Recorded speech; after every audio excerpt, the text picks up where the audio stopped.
Mic test 1 2 1 2. How's the microphone testing? Can you hear it? Test 1 2 1 2 1 2. New York, do you hear it?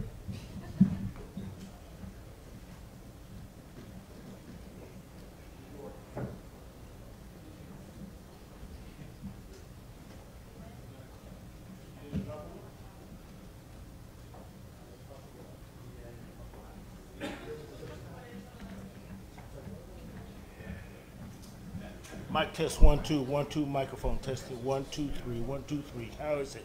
Test 1 2 1 2 1 2.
Okay, thank you all for coming. I'm glad to see you all not sweltering in the heat for once.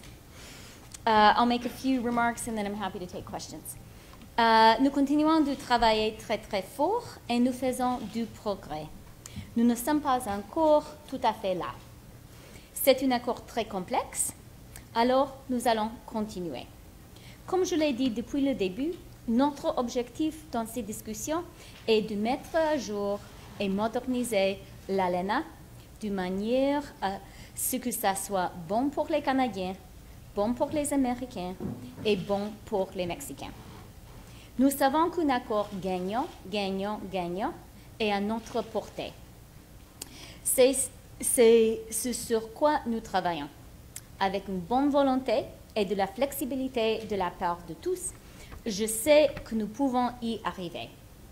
Mais, comme vous m'avez entendu dire plus tôt, je suis payée en dollars canadiens. Et mon travail est de m'assurer que cet accord est avantageux pour les travailleurs canadiens, les familles canadiennes et les industries canadiennes. Le gouvernement du Canada ne signera le nouvel accord que s'il est avantageux pour le Canada et pour les Canadiens. So, we're continuing to work very hard and we are making progress. We're not there yet. This is a very complex agreement and we are going to continue working at it. As we've said from the outset, our objective in these talks is to update and modernize NAFTA in a way that is good for Canadians, good for Americans, and good for Mexicans. We know that a win-win-win agreement is within reach, and that's what we're working towards. With goodwill and flexibility on all sides, I know we can get there.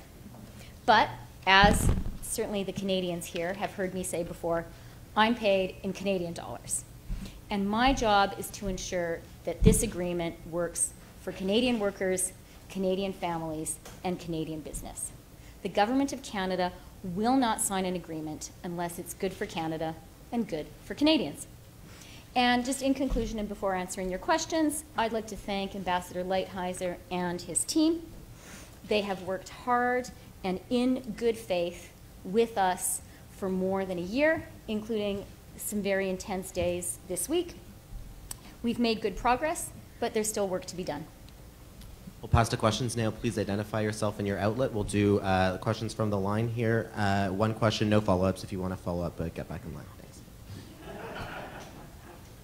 Josh Wingrove with Bloomberg News. I wanted to ask you whether... I recognize you, Josh. Hi, Minister. I wanted to ask you what your message to the U.S. Congress is now, whether Canada believes that President Trump would have the authority under today's notification to proceed with a bilateral-only deal, or whether he would need Canada to proceed. You know, when it comes to the U.S. legislative process, that's really a question for the Americans and our American counterparts to answer and to sort out. That's a message for the, that's a question for the Americans, and it's really, that's their issue. Hi, Julie Gordon from Reuters. Do you recognize me as well? I do. Okay, good.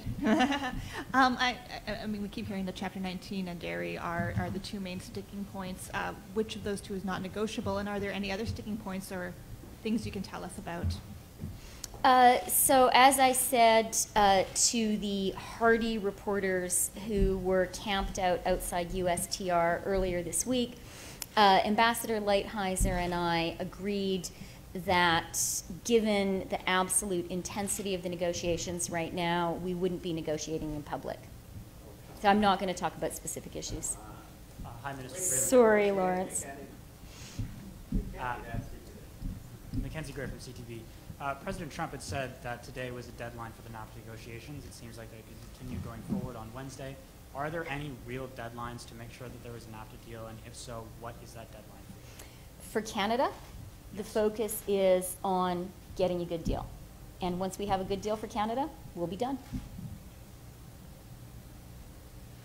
Hi, Minister. Today, Hi, Katie. Hi. Donald Trump confirmed that he made some comments off the record suggesting that the U.S. would not compromise when it came to negotiating with Canada. I know that you're not going to get into details, but have you seen any movement from the Americans that would suggest that Donald Trump's characterization of the American negotiating tactics, that characterization is not accurate? As I said, this week and from the beginning of the negotiation, Ambassador Lighthizer and his team have been negotiating in good faith and with goodwill. This is a process that began more than a year ago. And you know, we've made some progress. We've done some work together. I see Jerry Diaz here, so I can't neglect to mention the car sector and the rules of origin. And our starting point was a place where Canada and the U.S. were quite far apart in their proposals. But what we found as the negotiation went on is Canada and the United States shared a concern for our workers in the car sector, who are high-wage workers, who have felt that they can be disadvantaged by trade agreements. And one of the things that I think we are accomplishing in this agreement is a better deal for Canadian and U.S. workers in the auto sector. That's important, and that's been a success due to Canada and the United States working together and due to Mexico showing some significant flexibility over the summer. Stephanie Dew with CNBC. So you mentioned the auto sector. How difficult is the pharmaceutical sector and the provisions that would cause Canadian drug prices to rise? Is that a key sticking point? Again, I've said we're not going to negotiate in public. When it comes to the Canadian positions on issues, I think our positions are pretty clear and pretty well known. Hi, Adrian. Hi, Chrystia. How can you possibly negotiate with a guy like Donald Trump who says that he's not going to give any ground? That's not a negotiation, is it? Like, how could you possibly make a deal with someone like that? My negotiating counterparty is Ambassador Lighthizer. And as I said, he has brought good faith and goodwill to the table. As I also said, it is going to take flexibility on all sides to get to a deal in the end. And what I can speak to is the Canadian position. And I really want to assure Canadians that we're working hard to get a good deal. We are confident that a win-win-win deal is possible. And we're always going to stand up for the national interest and for Canadian values. Okay. Ce que je peux dire, je peux assurer les Canadiens que nous sommes confiants qu'un accord gagnant-gagnant-gagnant est possible. Et nous travaillons très très fort pour créer un accord comme ça. Nos homologues américains, l'ambassadeur Lighthizer et son équipe, travaillent aussi très fort et avec de bonne volonté. Et je veux aussi souligner et assurer les Canadiens que pour nous, la seule priorité est un accord qui est bon pour le Canada et les Canadiens et de protéger l'intérêt national du Canada et les valeurs canadiennes. Bonjour, Mme Freeland, Raphaël Bonjour. Vieux de Radio-Canada. Alors, M. Trudeau a répété que c'était votre intention de protéger le système de gestion de l'offre. Or, on s'entend, il y a une différence entre maintenir le système et permettre des brèches, des parts de marché qui pourraient être données aux Américains. Ça inquiète beaucoup d'agriculteurs, entre autres au Québec. Ça inquiète les politiciens québécois qui sont en campagne. Quel message vous avez à leur envoyer aujourd'hui à propos de possibles brèches, pas de la fin du système, mais de donner des parts de marché aux Américains? Comme j'ai déjà dit, nous avons décidé avec l'ambassadeur Lighthizer de ne négocier pas en public et c'est très important parce que c'est un moment très critique pour les négociations et pour nous donner, pour nous laisser un espace pour négocier, c'est très important de ne pas négocier en public. En même temps, je peux dire que, comme a dit le Premier ministre, la position du gouvernement du Canada, l'intérêt national est bien connu. Nous comprenons que pour finir les négociations, ce sera nécessaire de trouver, de chercher des compromis. Et c'est ce que nous faisons. C'est une négociation. Toujours, notre équipe, le gouvernement du Canada, nous allons défendre l'intérêt national et les valeurs canadiennes. I'm Minister Jackson Porosco with Global News. With respect to President Trump's comments as reported today, did you raise those comments today with your American counterparts? Did those comments raise any questions in your mind about the sincerity of the American negotiating position? And what is your message to Canadians who wonder if this really is a negotiation or if we're being strong-armed into a specific bargaining point that the Americans would like to see? So let me be clear yet again, because it's important, and the importance of reiterating this is underscored by your question. Canada will only sign a deal which is a good deal for Canada. We are very, very clear about that. The Prime Minister has said that on a number of occasions, including this week, that we want a good deal, not just any deal. And a good deal is one which is good for Canada and good for Canadians. A good deal is one which reflects the Canadian national interest and in which Canadian values are defended. We are absolutely clear about that. I also want to say, as I said in my opening remarks, I have now been working with Ambassador Lighthizer and his team for more than a year. We have had some very intense periods of working together. And Ambassador Lighthizer and his team are very experienced professionals, and they absolutely do bring good faith and goodwill to the negotiating table. I think this week we have, really over the course of the entire year, We now understand each other's positions very well and very clearly, and we're working hard to find those win-win compromises that we're going to need. I'll take the next question. Good afternoon, Minister. Ariel Moutazos from Televisa, Mexico. You said that Buenos you were... días. Buenos días, Ministra. Gracias por estar aquí. Did you, you said that you were encouraged by the progress that Mexico made in these 6 weeks, and that would help your negotiation. Could you please elaborate a little bit? What was present now that you, that you arrived into this negotiation that was not present before, that made you think that now was a negotiation or an agreement was possible and not before? Thank you. That's a really good question, and you know, as I have said, one probably, you know, for people who've been following this negotiation over the whole year, I think you will remember the many, many days we spent focusing on rules of origin in the car sector. This is a fiendishly complex issue, and it is the issue which really is at the heart of the NAFTA negotiation, and in the heart of the NAFTA relationship, the integrated North American car sector.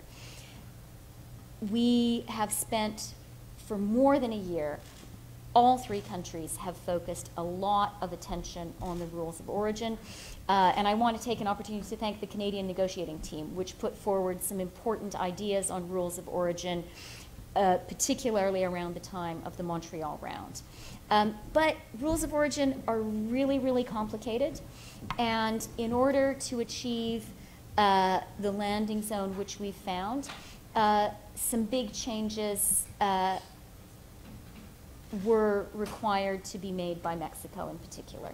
And I think the important progress that was the most important progress, a lot was done over the summer, but the most important progress over the summer was in the rules of origin in the car sector, achieving a deal which required a lot of flexibility from Mexico in particular, and thank you for that, that has now put us in a place where we can move on to concluding, we can move on to the other issues.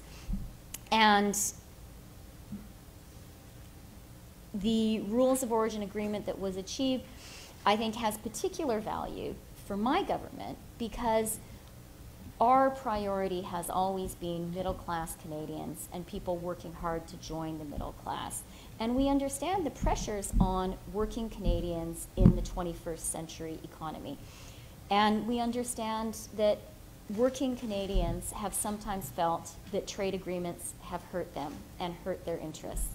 What is really significant about the rules of origin agreement is it will be good for Canadian workers and for American workers, and that is an essential part of this NAFTA modernization. Time for 2 more questions. Minister, thank you. Edward Lawrence with Fox Business Network. Were you surprised by the scope of the agreement that was signed with Mexico and the U.S., including other industries like digital trade? Also, what's your feeling on intellectual property of companies? Now, in general, does it need to be expanded? So, as I said, I am not going to negotiate in public. What I will say, though, is the negotiations with Canada are not complete, and we continue to negotiate with the United States. So that's why we're coming back next Wednesday, and we're going to continue talking until we reach a good deal. Bill Thompson, AgriPulse. You've said that Canada will only accept a good deal. That's right. Can you I hope you wouldn't imagine that Canada would be looking for a not good deal. I can't imagine that, no. Good. Can you consider any deal that doesn't include a continuation of the dairy supply management system in Class 7 a good deal? I used to be a reporter, and I understand the extreme frustration everyone here is feeling. And it really hurts me to be imposing that frustration on all the hardworking reporters here.